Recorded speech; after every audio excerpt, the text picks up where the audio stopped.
Hey guys, matanong ko lang, puno na ba ang storage ng Android tsaka iPhone mo? Gusto mo bang magkaroon ng libre? Yes, opo, tama ang narinig mo. Libre na storage, hindi lang 100 gig, hindi lang 200 gig, hindi lang 500 gig, kundi 1 terabyte ang libre. Ang lupet, di ba? Pero syempre, bago natin simulan yan, don't forget to hit the like, subscribe at ang notification bell para naman lagi kang updated sa mga tricks at mga hacks na gagawin natin. So wag na natin patagalin pa. Tara, punta na tayo. Alam nyo guys, merong application na kung saan magbibigay sa atin ng libreng 1 terabyte. So ang gagawin natin ngayon ay pumunta lang tayo sa Play Store at i-download natin ang Terabox Cloud Storage Space. Guys, libre po ito. 1024 gig or 1 terabyte po ang libre. Okay? So cloud space po siya, so hindi siya nagko-consume ng sobrang bigat na na data or I mean storage dito sa phone once i-install natin. Dito guys, tingnan nyo naman, 100 million na po ang nag-download ng application na to. Ito ay isang pruweba na kung saan napaka-effective kasi umabot ng 100 million yung nag-download, 'di ba? Guys, yung reviews ayan 2 million reviews with 4.5 stars ratings. Rated din siya for 3 plus na.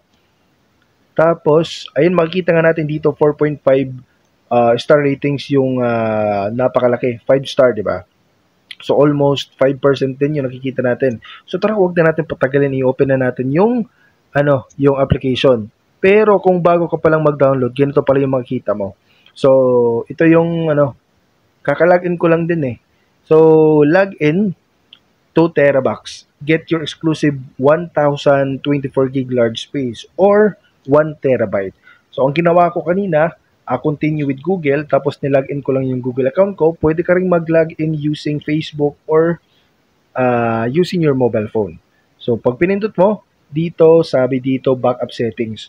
So since naka-auto check or chinek ko talaga itong automatic photo backup at automatic video backup, pag na-set up na, automatic lahat ng mga pictures at videos na nasa phone ko, automatic na iba-backup dito sa Terabox.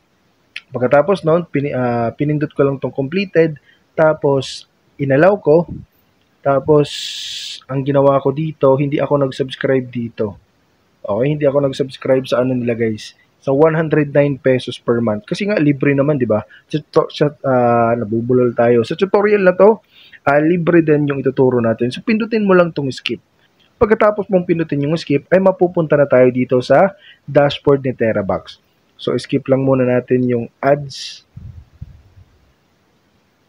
So ayun na nga guys, no. So dito sa home guys, kung mapapansin nyo, yung MB 174 MB. Okay?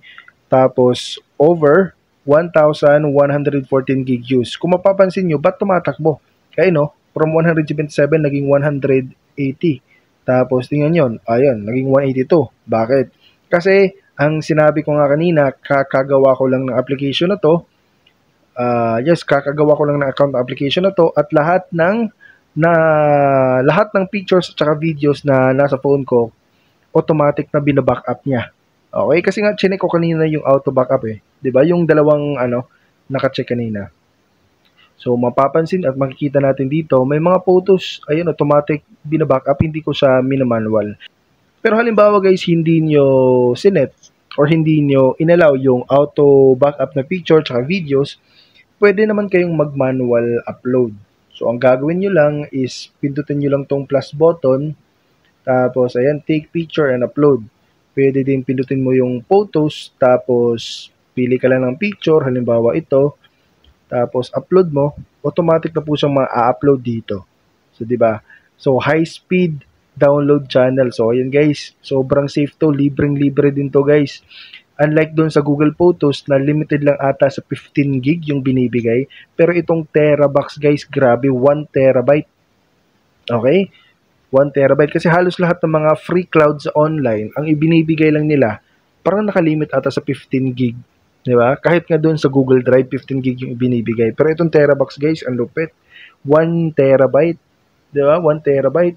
Doon sa doon sa iPhone, pag nag-subscribe ka sa 50 pesos per month ata, per gig ata yun eh. Hindi ako sure pero parang ganun sa iPhone. Pero dito ang lupit oh. 'Di ba? Ang kagandahan dito guys, kung ano yung quality na meron yung picture tsaka videos na meron ka, ganun rin yung quality na nasa-save dito kasi nga cloud.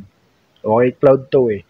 So, grabe, napakalupit nito guys. So, I hope na nakatulong tong video na to at please don't forget to hit the like, subscribe at ang notification bell.